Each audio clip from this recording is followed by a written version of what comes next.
Hello, I am Rabbi Hugo Kleinberg, and today I need to share a truth with you that might sound unsettling at first, but will be liberating once you fully grasp its meaning.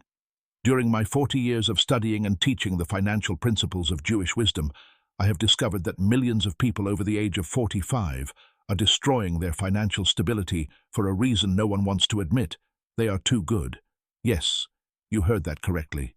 Being a generous, helpful person, always available to assist others, might be the very thing consuming your retirement, your savings, and the peace of mind that should come with maturity. Not due to a character flaw, but because no one taught you how to balance kindness with self-preservation according to the ancient principles our sages left for us. I want you to understand something very important. If you are over 45 and feel that the more you help others, the deeper you sink into debt, you are not alone, and you are not weak or incapable. You have simply been misguided by a culture that confuses generosity with self-destruction. In the sacred texts, there is a hidden wisdom about this that has remained concealed, because our society has created a romantic narrative about personal sacrifice that is harming good people like you. This crisis particularly affects those who have built a reputation as a reliable person throughout their lives, those who are the first to be sought out by relatives in distress, friends needing loans, adult children who can't get on their feet, neighbors with emergencies, and even acquaintances who have discovered that you can always count on him and have come to see this kindness as an inexhaustible resource. Let me tell you about Helen, 52, a teacher who dedicated 30 years of her life to educating children until she was forced into early retirement on disability after a spinal surgery left her with permanent limitations. Throughout her life, Helen built a reputation as the reliable one in the family, the one who always has a nest egg for emergencies, the one who never refuses to help someone in need, the one relatives turn to when they need quick financial support. In the last 5 years, she has lent out more than $15,000, a sum that represents nearly 2 years of her current disability income. $15,000 that came from her severance package, money that was supposed to secure her peace of mind in the coming years and allow her to face her health challenges with dignity. This money went to nephews who promised to pay it back in 3 months, but simply vanished after receiving the funds, to in-laws with emergencies that turned out to be superfluous expenses like unnecessary home renovations and leisure trips, to former students who sought her out years after graduating because they knew the teacher always helps, and to neighbors who invented dramatic stories that tugged at her kind heart. Today, 5 years later, Helen depends on her credit card to buy her back pain medication and pays interest that consumes half of her income. The money never came back, and when she tried to collect, she discovered that some of the recipients didn't even remember the exact amounts, believing they had been gifts, while others had simply changed their phone numbers and avoided her on the street. When Helen came to me at the end of last year, she cried and said with a trembling voice, "Rabbi, was I too selfish for wanting that money back? Am I being petty for needing it now?" I looked into her eyes, held her hands that were shaking with anxiety, and replied with all the firmness I could muster, "My child, you were selfish with yourself when you allowed others to decide the fate of your future. You were cruel to your own dignity when you accepted that your security was worth less than the temporary comfort of people who didn't even have the courtesy to stay in touch with you after receiving your help. This is the first truth I need you to understand today. Limitless generosity is not a virtue. It is self-abandonment. It is a disguised form of self-destruction that our culture has taught to kind people like you. Our sages knew this millennia ago, which is why they created specific rules about tzedakah, which many people confuse with Christian charity, but which actually means justice, balance, sustainability. Tzedakah is not about giving everything you have until you are left with nothing and then depending on the charity of others. Tzedakah is about giving justly, in a balanced and sustainable way that preserves your ability to continue helping over time without compromising your own dignity and security. I want you to reflect with me on something fundamental I discovered by observing hundreds of cases like Helen's. Have you ever noticed how people who constantly ask for help always know exactly whom to approach? They don't go to people who are also in financial difficulty. They don't seek out those who have already demonstrated clear boundaries. They have an infallible, almost supernatural instinct for identifying who is too kind to say no, who feels guilty when setting limits, who was taught from childhood that questioning requests for help is a sign of a hard heart or a lack of love for one's neighbor. It's as if they have a special radar that detects people who will sacrifice their own security so as not to appear insensitive.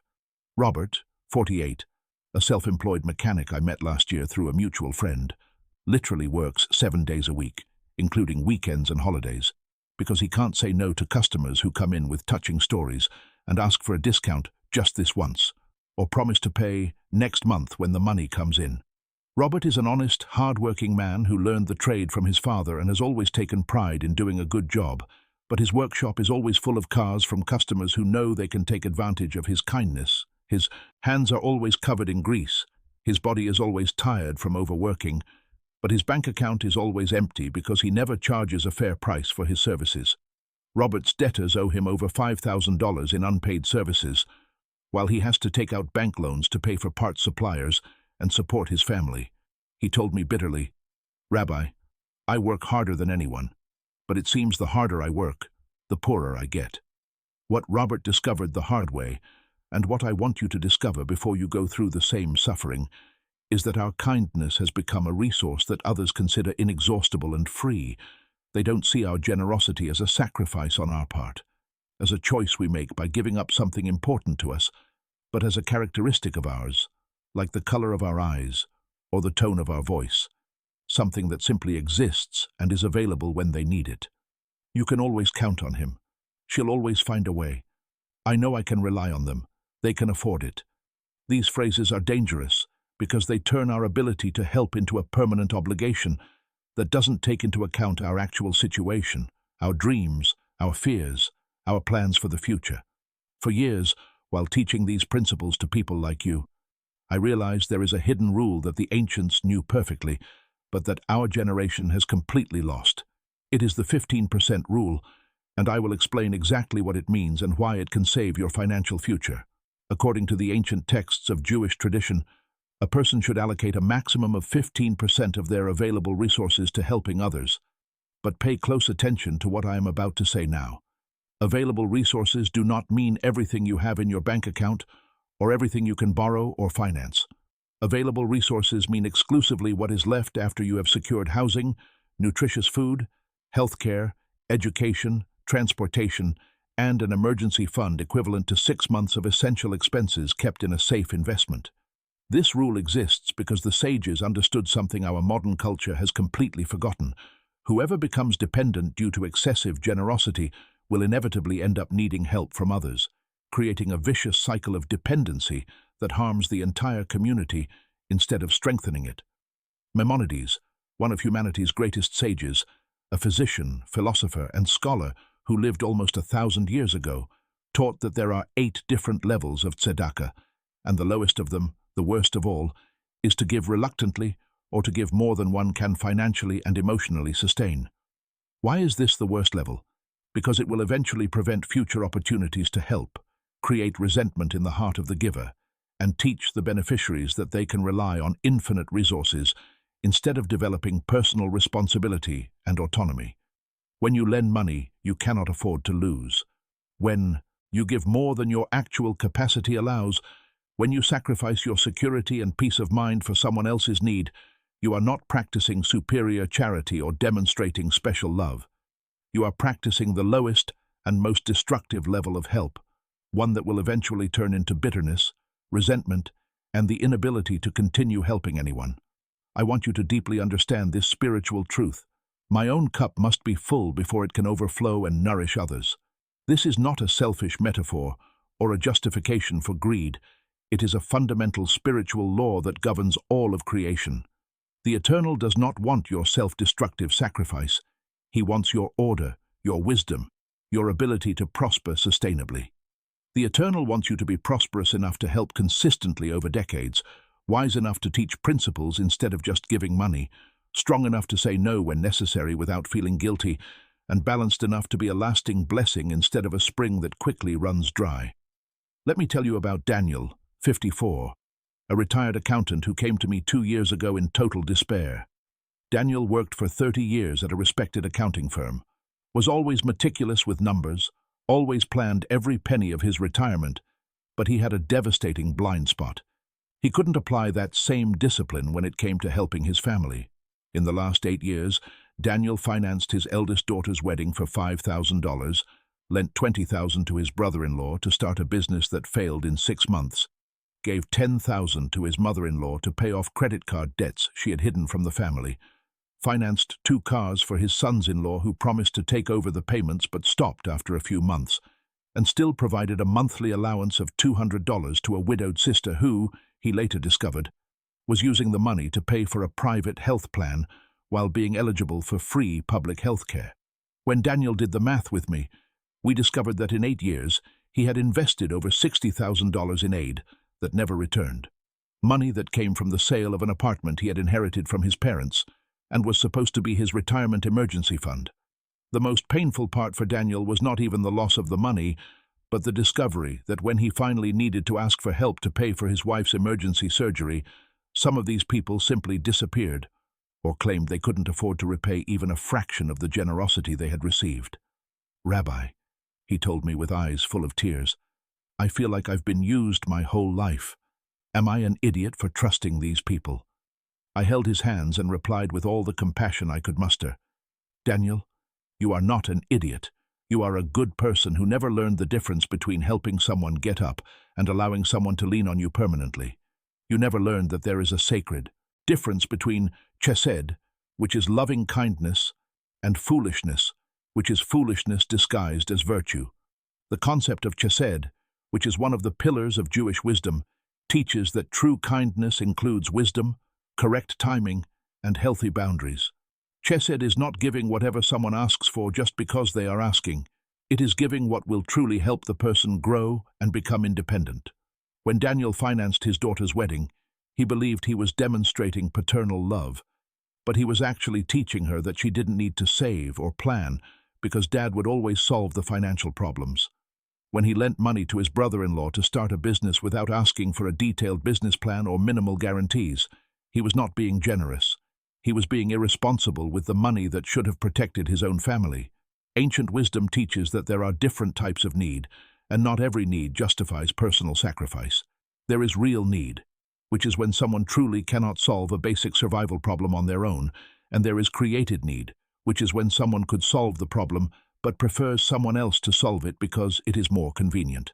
Most of the people who drain the resources of kind people like you are presenting created needs, not real needs. Daniel's brother-in-law could have worked another year or two to raise the capital needed to start the business safely, but he preferred to borrow because he knew Daniel wouldn't be able to say no. Daniel's daughter could have had a simpler wedding within the budget she and her fiancé had, but she preferred to have an expensive party because she knew her father would cover the difference. When I teach these principles to my students, I always emphasize that the first financial commandment is not love your neighbor as yourself, but love yourself enough to preserve your ability to love your neighbor. This is not a selfish reversal of spiritual values. It is the correct order established by divine wisdom. If you do not preserve your financial stability first, you will eventually have nothing to offer anyone, and you will even become a burden to those you love. The Talmud clearly teaches that charity begins at home is not an excuse for selfishness. It is an instruction for sustainability.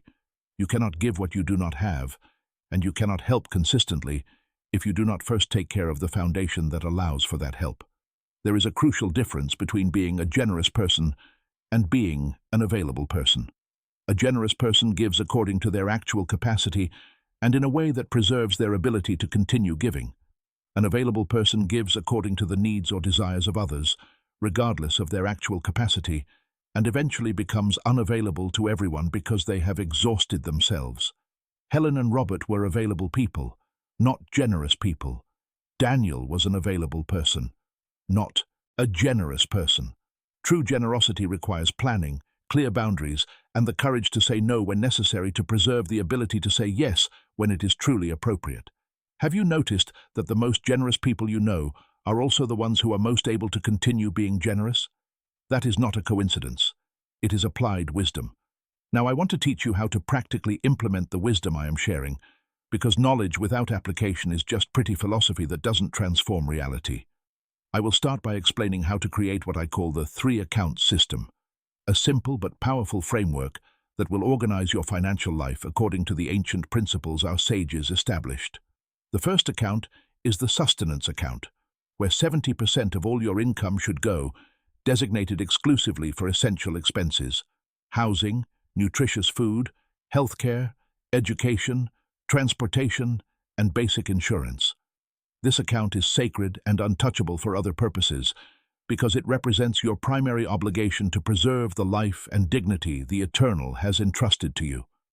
The second account is the multiplication account, where 15% of your income should go, designated exclusively for building an emergency fund and long-term investments. This account represents your responsibility to prosper and become independent, so that you never have to be a burden to others and always have resources to face unexpected events with peace of mind. The third account is the tzedakah account, where the remaining 15% of your income goes, designated exclusively for helping others in a conscious, planned, and sustainable way. This is the only account from which you can withdraw money for loans, donations, or assistance, and when it is empty, your honest answer to any request will be, "I need to check my tzedakah account to see what I have available this month." When Daniel implemented this system, something extraordinary happened. In the first week, his sister called asking for the usual $200 a month, and for the first time he replied, "Dear, I'm organizing my finances and need to check what I have available in the account I set aside for help. Can I give you an answer on Friday?" His sister was surprised, but agreed to wait. When Daniel checked his tzedakah account, he found he had $100 available that month, so he called back and said, "I can help with $100 this month. Next month, when the account renews, I can reassess." For the first time in 8 years, Daniel didn't feel guilty, anxious, or resentful when giving money to his sister. He was giving fairly, within his actual capacity, without compromising his own security. But the most interesting part was his sister's reaction. In the first month, she complained that $100 wasn't enough. In the second month, she tried to convince Daniel to make a special effort and give more. In the third month, she finally asked if Daniel was having financial difficulties and offered to help. It was then that Daniel realized a profound truth. When you establish clear and fair boundaries, the people who truly care about you respect those boundaries and even become concerned for your well-being. The people who get angry, insist, or emotionally blackmail you when you set limits are revealing that they see you as a resource, not a person. For years, in teaching this principle, I have discovered that the greatest resistance comes not from the outside, but from within the person themselves. We have been taught that setting financial boundaries is a sign of selfishness, that questioning requests for help shows a lack of love, that preserving our resources is evidence of a hard heart. These are cultural lies that destroy kind people. The spiritual truth is the exact opposite. Setting fair boundaries is a sign of maturity. Questioning requests for help demonstrates responsibility, and preserving our resources is evidence of wisdom. The Talmud teaches that, "Who is wise? He who foresees the consequences, and the consequences of limitless generosity are always bitterness, resentment, and the inability to continue helping." I want you to understand something fundamental about emotional manipulation disguised as a request for help. There is a clear difference between someone who is genuinely in need of help and someone who is using your kindness as a personal resource. Genuinely needy people present the situation clearly and specifically, offer all relevant information without you having to ask, suggest alternatives if you cannot help, establish realistic repayment deadlines when it comes to a loan, and demonstrate genuine gratitude regardless of your response. Emotional manipulators do the exact opposite. They present vague and dramatic situations, omit important information, pressure you for an immediate response, offer no alternatives, create artificial urgency, and show irritation or resentment when you do not immediately meet their terms. Robert learned to identify these differences when he implemented a new policy in his workshop. Now, every quote is valid for 7 days, all work begins only with a 50% down payment, and discounts are offered exclusively for full payment in cash. In the first week, 3 customers who always asked for discounts and promised to pay later simply disappeared when Robert explained the new conditions. 2 other customers tried to convince him to make an exception just this once, but when Robert held firm, they paid the down payment without complaint. Robert discovered that serious customers respect clear and fair conditions, while opportunists always try to negotiate down and create exceptions that benefit only them. Helen learned a similar lesson when she finally decided to talk to her debtors using a script we developed together. She called each person and said, "Hello, I'm reorganizing my finances and would like to figure out a payment schedule for the money I lent you, as I also have important commitments to meet." The reactions were revealing. 2 nephews said they didn't even remember the loan and thought the money had been a gift from their aunt.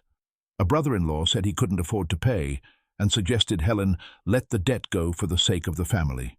Only one person, a former student, was genuinely embarrassed, apologized for the delay, and proposed an installment plan that she followed rigorously. This experience taught Helen that most people who drain our resources don't even consider that they are creating problems for us.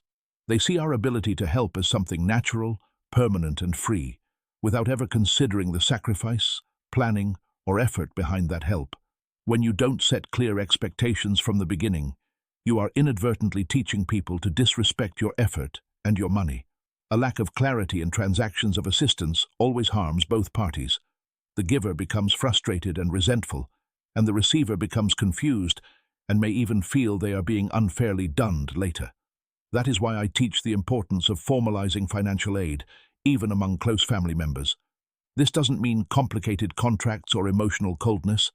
It means clarity and mutual respect. When someone asks to borrow money, establish the exact amount, a specific deadline, the method of repayment, and the consequences of late payment. Write this down on a simple piece of paper, have both of you sign it, and keep a copy. This practice eliminates misunderstandings, protects relationships, and teaches responsibility to both the lender and the borrower. Serious people are not offended by clarity. They are even more at ease because they know exactly what is expected of them. Now I want to teach you a transformative practice that has changed the lives of hundreds of people I have guided over the years. It's what I call the financial mini-Shabbat, based on the sacred concept of Shabbat, the weekly day of rest established by the Eternal for renewal and reflection.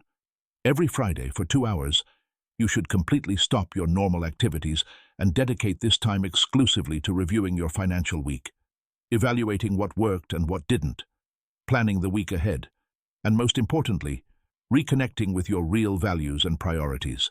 During these 2 sacred hours, you do not answer the phone, you do not reply to messages, you do not make decisions about pending requests for help. It is a time of financial silence and introspection. On your first mini-Shabbat, you will create a complete list of everyone who owes you money and all the financial commitments you have made to help others. Write down names, amounts, loan dates, and the current status of each case. This list is not to create bitterness or resentment, but to gain total clarity about the real impact your generosity has had on your financial life. Many people are shocked when they do this exercise for the first time because they have never calculated the total amount they have lent or donated over the years. Daniel discovered he had lent over $60,000. Helen discovered she had lent $15,000. Robert discovered he had $5,000 in unpaid services. And you? How much will you discover you have lent when you do this honest accounting? On your second mini-Shabbat, you will create your personal financial principles charter. This charter should include your rules about loans, your conditions for financial aid, your monthly limits for spending on others, and the phrases you will use when you need to say no. For example, my budget for assistance this month is already committed, but I can reassess at the beginning of next month. Or, I can lend up to X dollars with repayment in X installments, starting on day X. Do you agree to these terms? Or even, I cannot lend money, but I can help in other ways, such as connecting you with people who can offer job opportunities or guidance on how to resolve this situation. The third mini-Shabbat is dedicated to what I call the 40-day challenge, based on the 40 days of transformation that appear constantly in the sacred scriptures. For 40 consecutive days, you cannot make any financial decisions related to helping others without first consulting your principles charter and waiting at least 24 hours before responding. This practice breaks the pattern of impulsive emotional decisions that characterize most destructive loans and donations. When someone asks for money, your automatic response will be, I need to consult my financial plan, and I will give you an answer tomorrow. This simple change in timing allows your wisdom to participate in the decision, not just your heart. During these 40 days, something extraordinary happens. You discover how many requests for help were actually temporary emotional impulses that resolve themselves when the person has time to think of alternatives. You discover how many urgent emergencies were actually situations that could perfectly well wait another day. You discover that giving yourself time to think is not a lack of love or compassion. It is a demonstration of maturity and responsibility. And most importantly, you discover that people who truly need help perfectly respect this time, while manipulators push for immediate decisions because they know that haste prevents reflection. Lucy, 61, a widow and owner of a small craft shop, implemented the 40-day challenge after discovering she had lent over $20,000 to relatives in the last 3 years, money that came from her husband's life insurance payout and was supposed to ensure her peace of mind in her later years. During the first 10 days of the challenge, Lucy received 4 loan requests: a granddaughter wanting money for a graduation trip, a nephew needing to pay a traffic fine, a sister wanting to buy Christmas presents for her grandchildren early, and a neighbor with a supposed medical emergency.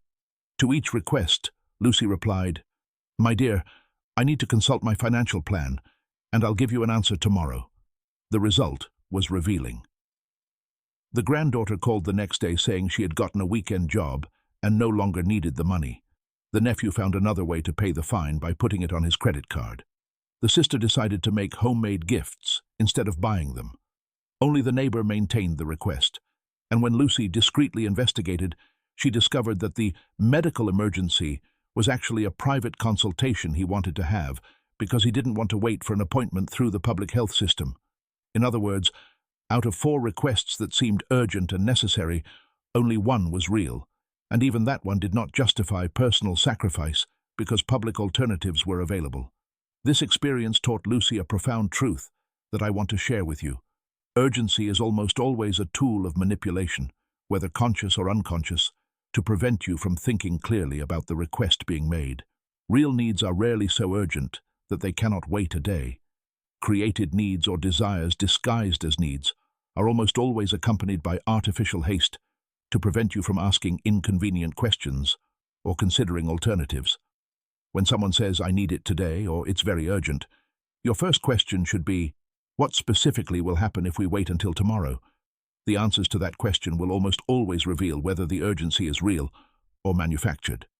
Now I want to talk about the most important part of this whole journey: restoring your financial and spiritual self-esteem. After years of being excessively generous, you have probably developed guilt, anxiety, and even shame related to money. You feel selfish when you think about your own needs. You feel guilty when you consider saying no to requests for help.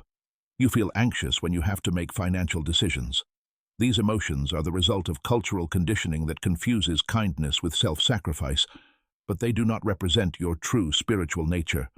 The truth is that the Eternal wants you to be prosperous, balanced, and wise.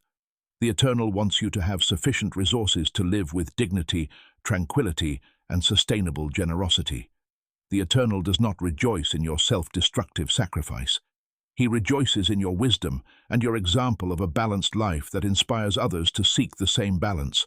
When you preserve your financial stability, you are not being selfish. You are being responsible with what has been entrusted to you. When you set clear boundaries for helping others, you are not being insensitive. You are being sustainable. When you teach people to fish instead of endlessly giving them fish, you are not being cruel. You are being wise. I want you to repeat these affirmations with me, which will reprogram your relationship with money and generosity. My prosperity is a blessing that allows me to bless others sustainably. My financial boundaries are applied wisdom, not disguised selfishness. My primary responsibility is to preserve what the Eternal has entrusted to my care. Generosity without wisdom is waste, not virtue. I have the right and the duty to protect my financial future. People who truly love me respect my boundaries and care about my well-being. Finally, I want you to write a letter to yourself, dated today, explaining why you have decided to change your relationship with money and generosity.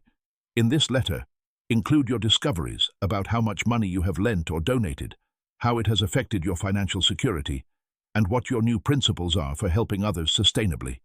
Keep this letter and reread it whenever you feel guilty for setting boundaries or pressured to return to old patterns of destructive generosity. This letter will be your anchor of wisdom in moments when emotions try to convince you to abandon the principles that protect you. May the Eternal bless your journey back to financial and spiritual balance. May you find the strength to establish healthy boundaries, the wisdom to discern between real needs and created needs, and the peace to live with sustainable prosperity that honors both your responsibilities and your dignity. And may your new way of being generous inspire others to find the same balance between kindness and wisdom. So be it.